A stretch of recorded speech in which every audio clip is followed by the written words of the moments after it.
Welcome back. This is the Rick Wyman Show. Yes, we are back for another week. We haven't been curtailed by any unknown forces, and we're so pleased to talk about a variety of subjects this week because we've got baseball galore, which we'll address a little bit later on in the show. But we're going to start things off, and we've been talking about having this guest on for the past couple of weeks. Puckhead is a big soccer fan, so we decided to reach out, and yes, we got a yes from the coach of the Sudbury Cyclones in Sudbury.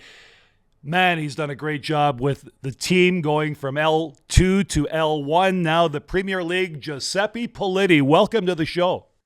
Thanks for having me. It's been an incredible 2 years in terms of growth and development. First of all, congratulations on your Coach of the Year award. Another successful season. How is it coming together so quickly for you and the organization? Well, there's a lot of work both on the field and off the field. The organization's done a lot to grow the game and the sport. Our staff's done a good job in recruiting, and let's be honest, I didn't think we'd be here this fast. Originally, when we started this project, we wanted to put a competitive product on the field. I think we, surpassed expectations, and now we find ourselves in the top tier of League One. So again, post-secondary seasons are just completing now, and we're going to be starting to offer contracts and assemble and construct the best team we can to take this next step up. And I know Puckhead is an enthusiast when it comes to development and training. So, Puckhead, fire away because I know you want to pick Giuseppe's brains in terms of how he's getting top quality talent to play here in Sudbury. Absolutely. And good morning, Giuseppe. It's nice to have you with us. I just have a question for you. You've coached now in League Two, you've coached now in League One. You're going to be coaching in the Premier League next season. Give us the listeners and the watchers some idea of the increments of level of play in each division if you can. Well, I'd say the L2, it's a younger group, older players in L1 championship like we were last year. And there will be even older players, maybe done post-secondary, mid-20s at the L1 Premier. So age is certainly a factor, and obviously quality, the level of play and the ability of the players. It's the creme de la creme. Essentially, L1 Premier will be third division Canada. So in North America and Canada, you have MLS being the absolute top flight. Canadian Premier League or CPL would be kind of like your second division, and now we're in, along with Quebec and BC, Ontario, where this would be third division Canada or top in the province. So it's going to be quite a challenge, and we're looking forward to the opportunity. Giuseppe, a big question that a lot of teams in Sudbury face is the buy-in factor. You've managed to amass some great talent, particularly in goal. Vanderway, let me tell you, goalkeeper, the keeper of the year again. How difficult is it to get the talent from down south or anywhere else that you're looking to buy in to come to Northern Ontario? Because I'm sure a lot of people have to look it up on a map.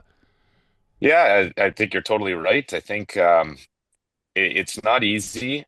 The first year we were a little bit skeptical, building a squad and trying to recruit guys from the GTA that, would have to live up here for 4 months and leave home 3.5 hours away from family, etc. But I would say now that we're in the Premier division with 2 years of pretty good success under our belts, the sales pitch is a lot easier. We have some evidence to back up what we're saying. And for players that want access to this higher level of play, Sudbury can be a great avenue to showcase their skills. And you never know who's watching. It can lead to other opportunities, whether in the CPL or even abroad. A lot of these young guys, people in their 20s have agents these days. Even this year, we had at least 2 to 3 players transfer to Europe to pursue whatever other soccer opportunities are there. So it's a tough sell, but it's something we can do. Evan Phillips, the assistant coach, does a great job with recruiting and making Sudbury a viable choice with their housing, accommodations being taken care of, finding them a summer job, so on and so forth. So we try to do our best to sell it, and we're hoping to bring in a strong recruiting class to fit the challenge this 2026 season. Puckhead, I know you're a big fan of development, and I think we're on the right path here in Sudbury. Indeed. And Giuseppe, what I'd like to ask is in the Premier Division, you're going to be facing teams like the Vaughan Azzurri. You're going to be facing the Simcoe County Rovers. These are teams with excellent organizations and great infrastructures. Tell us what the vision is for the Cyclones as far as building an ecosystem here in Sudbury and an infrastructure. Yeah, I think while we have the in terms of a youth affiliation, we are affiliated with Greater Sudbury Soccer Club, where I'm the technical director. So we're trying to keep people engaged at the youth levels and giving them a high performance stream to pursue. Also, keeping strong relationships with the post-secondary institutions in our part of the province, whether it's Laurentian here in Sudbury, Nipissing, Algoma, Cambrians, places of the sort. And then now that we're a little bit more established, to keep the quality where we need to, it's a lot of networking and referrals from current players, past players that say, "Hey, look, I spent a season up in Sudbury. They know what they're doing. It's a well-run organization. It's organized. The coaching is good. I can learn, I can develop, and I can compete." And that's, again, at the end of the day, the most important thing for 2026 is that we put a competitive product on the field and show that we belong at this tier.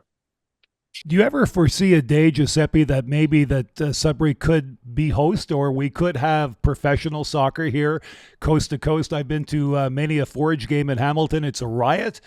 My son lives there, and he always gets me to go out. It's great for the kids. The fans get into it.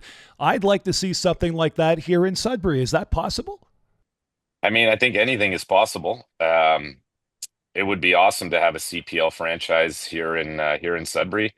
I don't know how much we've really explored that reality yet. A lot of it is standards based, so I think a stadium would need to be built and so on and so forth with infrastructure. But anything is possible. Hopefully, there's more demand and interest in the sport. The women's team has done so well, and now the men's team qualifying in 2022. We're hosting the World Cup in 2026, so you'd assume that the average Canadian citizen or Sudbury citizen would know a little bit more about soccer and be more engaged. So anything is possible. And I hope one day we would see a CPL franchise here in Sudbury. Buckhead, go ahead. I do have a question for Giuseppe. A couple of your players had terrific seasons, along with Connor Vandeweghe, but I'm going to speak to Jaden Santo and Timmy Aliu. How realistic is it for these players to have professional ambitions? I mean, it depends at what level you're talking. I mean, are they going to hop into MLS, or are we going to see them on Saturday mornings in the EPL? Probably not. But there are other avenues around the world. Like, we have a couple examples from last year. Sam Enriquez and Isaac Ajani had transferred over to Europe to play, obviously in a lower level tier, but these leagues, such as League One, give players an opportunity to showcase their skills. And like I said, in the modern day, a lot of these guys have agents, and agents can network and give these kids opportunities. Jaden and Timmy had great seasons, and we're hoping that they're willing to come back. They also have, personal obligations to juggle and where they are in their life in terms of studies, so on and so forth. So we'll see what 2026 brings for those two young. I'm wondering about the World Cup next year. What kind of impact is that going to have on the growth and development of soccer, grassroots on up? Is everyone going to buy in and all of a sudden decide, hey, I don't want to play hockey, I don't want to play baseball, I want to play soccer? How is that going to affect, not only Sudbury, but Northern Ontario? Yeah, I mean, you would think that Canadian soccer is going to be showcased on the in a world scale next summer. It's the biggest sporting event in the world by far.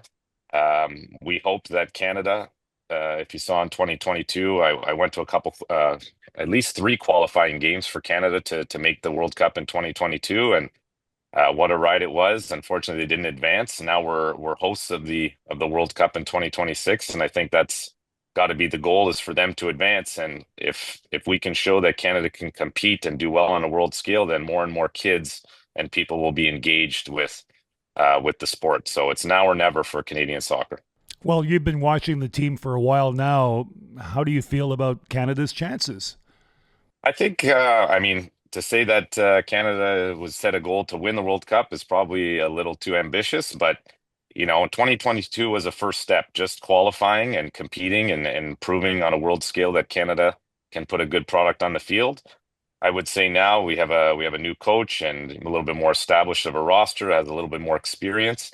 I would say at least for the Canadian men's national team, the goal should to be to advance out of the group stage. That would be at least a bare minimum. I mean, anything after that would be fantastic. Obviously, I hope they go as far in the tournament as possible because that'll keep more and more people engaged, and it would be great for our country. Well, we'll have to have you back on that one before it starts. Puckhead, anything to add? Absolutely.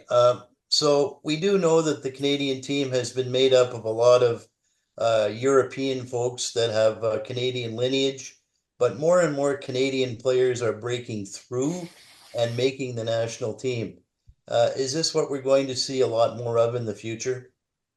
I hope so. I mean, at the end of the day, every country will do whatever it has to do to get the best players on the field. But these new opportunities in Canada, from CPL to League One Ontario, as well as League One Quebec and League One BC, all of these are providing more and more opportunities and pathways for players to develop and get the exposure they need. So I'm hoping that it will benefit our our men's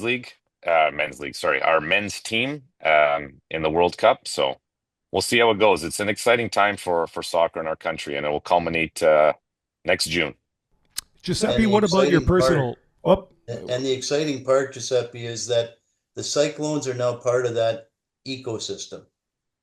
Yes, yeah, it's a great time for soccer. Like I said, this opportunity in League One Premier is going to be challenging.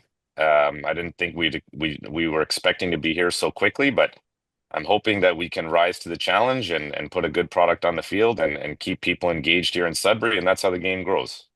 just Giuseppe, what about your personal aspirations? I have no idea what your situation is here in Sudbury, but have you ever thought about perhaps taking that next step and getting involved in pro coaching? I would love it. It's got to be the right time and the right setup. I'm quite invested here in Sudbury as a teacher, so it would be a big life change. It's not easy to with this profession. But yeah, one day, sure. Why not? Why not do soccer full time? I don't know how realistic that is, but I'm always open to different opportunities, and you never know what can happen. Well, that's great to hear. We'd be sorry to lose you, but of course you always have to look down the road. What do you think about that one, Puckhead? We may lose him down the road. Well, the thing is, he's a quality coach, and the record speaks for itself. And I'm happy that he's doing well. And that's the other part of the ecosystem that people don't talk about as much. Is as much as there's opportunities for players, there's also opportunities for Canadian coaches. Well, we certainly hope to have you back just prior to the start of the World Cup. Giuseppe, thanks for taking the time to do this. Again, congratulations, Coach of the Year. Great work. And again, a very busy off season for you and the staff to get ready for play in the Premier League coming up very shortly. It's going to be an interesting year next year. And the fans will be packing whatever venue, whether it be at Cambrian College or down at Lily Creek, we'll be there, and we're looking forward to what should be some great soccer on behalf of the Cyclones. Thanks for having me, guys. Yeah, Take care. congrats, Coach. Great work. Thank you. We'll take a break and have more about the Blue Jays and all kinds of other things, including the Basketball Super League coming up. Who would have thought? Game 6. Coming up Friday evening, Toronto Blue Jays hosting the LA Dodgers. Game 6, and of course the Jays one win away from winning the World Series. It would be their first since 1993. Again, Puckhead, I've got to admit, didn't see it coming, but you know what? After seeing Trey Yesavage pitch in Game 5 and the guys coming through, starting to feel a lot better about what's happening with the Toronto organization. And I know a lot of people, Kevin Pillar and others, have doubted the Jays' chances, but I think we're coming to the realization that this team can really find ways to win. And they did it again. And a rookie performance in Game 5 pretty well summed it up. 12 strikeouts. That's never been heard of before. But again, it's all set for Game 6 and possibly Game 7 if necessary. But here we are. The Jays have a shot. I know you watched. I watched. What were your observations? Well, first of all, I'll tell you that the country has Blue Jays fever, 100%, and everybody is watching the Jays. That's the first thing I'll say. The second thing I'll say, Trey Savage. Here's a guy coming into an environment, and he absolutely blew the house down in Los Angeles last night. You can't put a player, let alone a rookie, in a more pressure-packed situation than Savage. Dodger Stadium, 52,000 fans screaming, national television, and he came on and he pitched like he was a 10-year veteran. He was that good. You know what? I'm surprised he didn't give the game ball to Sandy Koufax. I think that would have been appropriate. So a lot of people don't know who Sandy Koufax is, so I guess we'll explain. There was a pitching combination in the 60s and early 70s called the Twin Ds, and of course it was Sandy Koufax and Don Drysdale, the best 1-2 punch until Baltimore came up with no less than 4 in their rotation, 4 20-game winners. That doesn't happen anymore anyway. But Koufax was there, and I think he was even nodding his approval last night. Magic Johnson didn't look too happy in Game 5, but for this guy to go from A-ball at the start of the season to Game 5 of the World Series, he's got ice in his veins. Nothing rattles him, and he just continues to pitch the lights out wherever he goes. And you know what? Is it too early to say he'd be my season opening starter next year for the Jays if I was John Schneider? Well, I don't know if he'd be my season opening starter, but I certainly would say that he Why not? is going to be in the rotation. Well, if he's not in the rotation, there's something seriously wrong with management. But just his demeanor in Game 5, I mean, the guy, nothing rattles him. He just goes out there and pitches. And the thing is, he kind of reminds me of an old school pitcher that can simply go out there and, it doesn't make any difference if the world is falling apart. The guy can throw the ball and he keeps hitters off balance and just does what he has to do. But again, bottom part of the lineup came through for the Jays and being able to boost their chances. Who would have thought back-to-back home runs? Schneider and of course, Vladdy, it's never happened before. So we're seeing one-offs here, that stuff that we only dream about happening at the World Series level. And again, if you're not rooting for the Blue Jays in one form or another, especially being a Canadian team, then there's something wrong. I know a lot of Dodger fans who are going, wow, this team is for real. Well, this team won 94 games, Rick. This is not being done with mirrors. It's not a fluke. And the Dodgers are learning what everyone else in MLB is this year, that the Toronto Blue Jays are a fine baseball team. And the thing about the Jays that I like the most is they can score runs in many different ways. Yes, they can have the home runs, Schneider and Guerrero back-to-back yesterday. But look how well they ran the bases, took advantage of 3 wild pitches, run the bases well, play good defense. They're a baseball team, and they're a very good baseball team, a very cohesive baseball team. And to me, I'm not particularly surprised that they're up 3-2 with an opportunity to close it out on Friday, and if not on Friday, Saturday. Okay, so you bring up Game 6, Yamamoto, Kanishiwa, he's back. He is back. Did a number on the Jays the other night, so I'm not a pitching expert when it comes to this. We'll have to get Jean-Gilles Larocque to break down Dodger pitching when we get a chance. But, I mean, he's the local baseball expert here in Greater Sudbury. But, again, some nasty stuff, and it's going to be on his shoulders to keep the Dodgers season alive. Can he do it? Rogers Center is going to be bustling more than bustling coming up on Friday night. It's going to be crazy. And there's one thing that your viewers and our listeners need to understand. In Japan, the pitchers pitch once a week. They're used to more rest in their rotation. It'll be interesting to see how well Yamamoto bounces back on 4 days rest as opposed to 5 or 6. He's an excellent pitcher. He could well come up with another excellent performance, but I'm optimistic that the Jays, having seen him once in this series, may adjust. And I think the Jays have a very good chance of winning this series in 6 games. Okay. Ohtani not coming through like we expected him. He did earlier.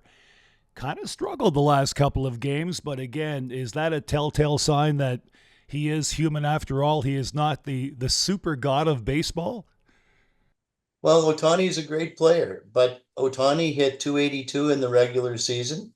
That means he can be pitched to.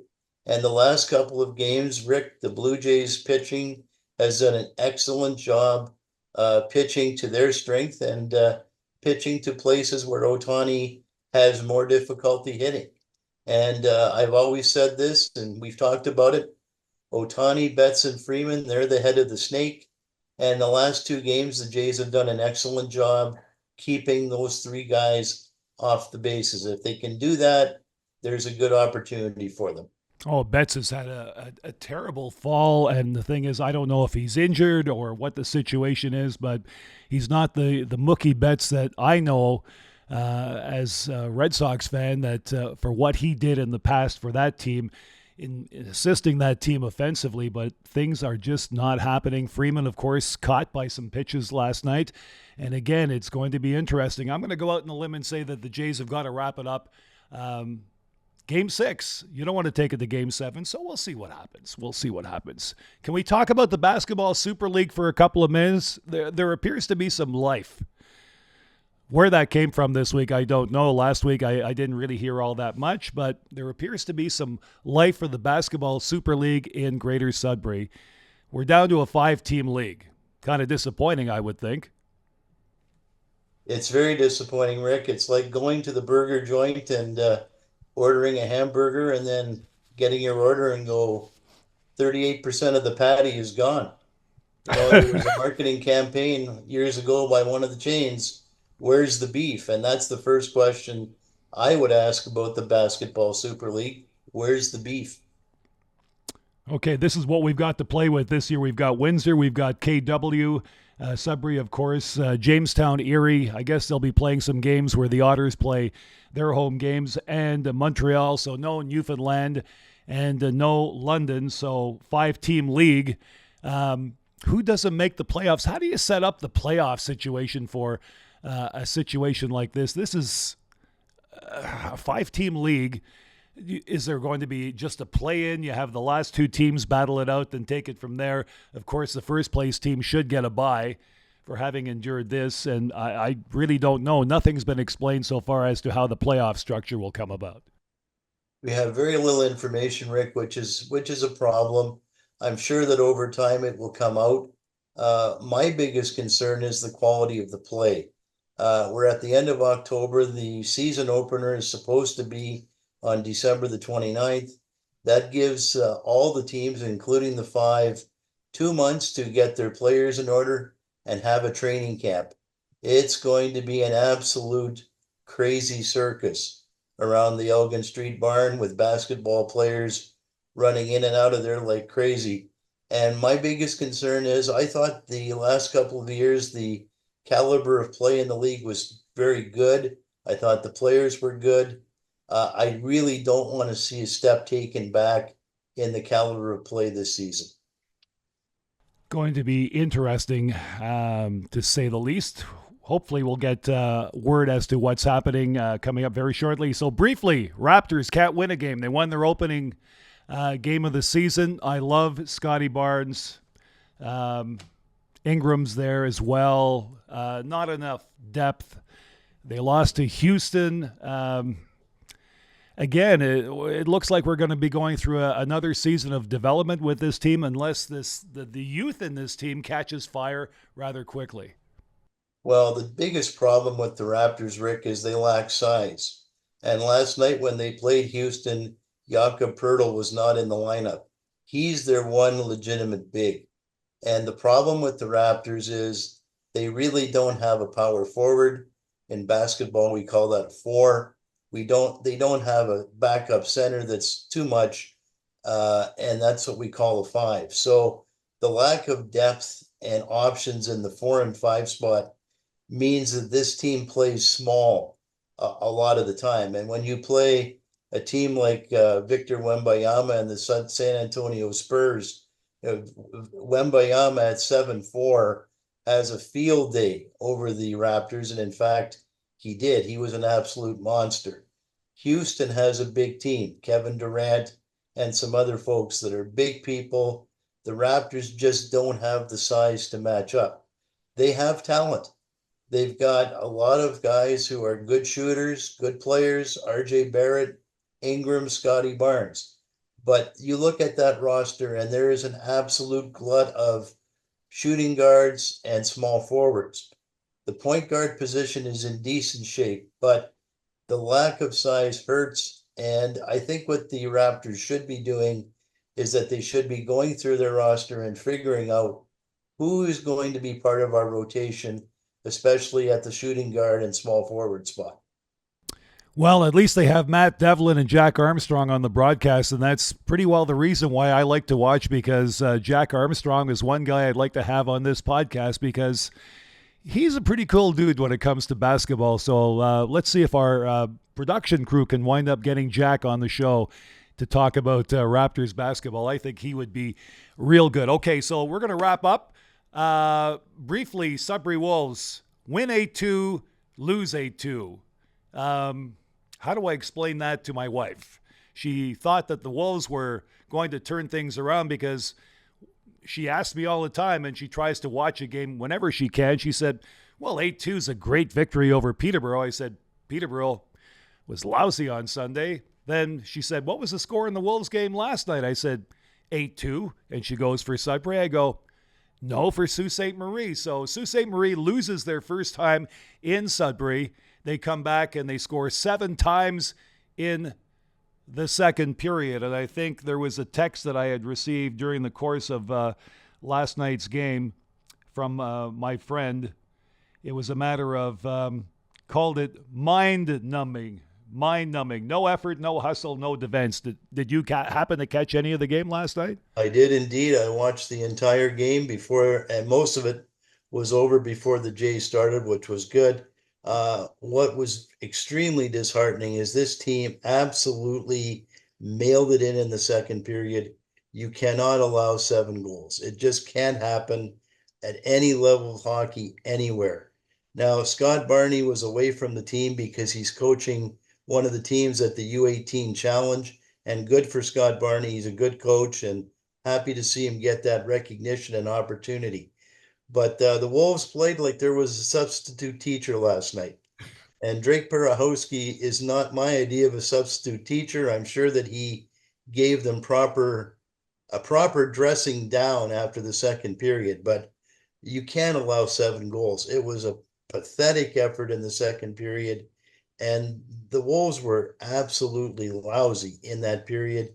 They didn't play well the whole game, but 7 goals. I mean, I keep saying it because it's unbelievable. 7 goals. You can't allow 7 goals in a period. Well, Wolves are on the road this weekend. They play Kitchener. That's not going to be pretty. Friday night, Halloween night. And, of course, Owen Sound, a new and improved Owen Sound. Wow. Al Letang from Renfrew, Ontario, certainly has turned his coaching career around, and he's managed to come up with a winner. He's got some great goaltending in Owen Sound, but again, no sure wins for the Sudbury Wolves this weekend. Kitchener Friday and Owen Sound on Saturday. So give me a score in Game 6 before we shut things down for this week. I need a score from you. 4-3 Blue Jays in Game 6. Okay. I'm going to go out on the limb here and go a little bit higher. I'm going to go 7-4 Jays. Could be some rumblings in the bullpen on both sides, so we'll see what happens. But I got a funny feeling that they've got to win Friday night. Just wrap it up so people can party hardy, just like there's 1999 all over again. 7-4. We'll see what happens. I like your prediction as well. So we'll see what unfolds for the Jays, Sudbury Wolves, the Basketball Super League. We want to thank our guest, Giuseppe Politi, head coach of the Sudbury Cyclones. Great stuff there. Of course, the Rick Wyman Show brought to you by Sorta Local. So subscribe, share this, comment. If you don't like what you're hearing, let us know, and we'll see what we can do. If we give you some consideration, we'll actually debate your merits in future shows. So again, without you, this show does not happen. Really does not happen whatsoever. Puckhead, thanks for taking the time to do this. You're a busy man. Very busy man. Okay, we'll do it again in 7 days. The Rick Wyman Show is signing off. Sayonara. Konnichiwa.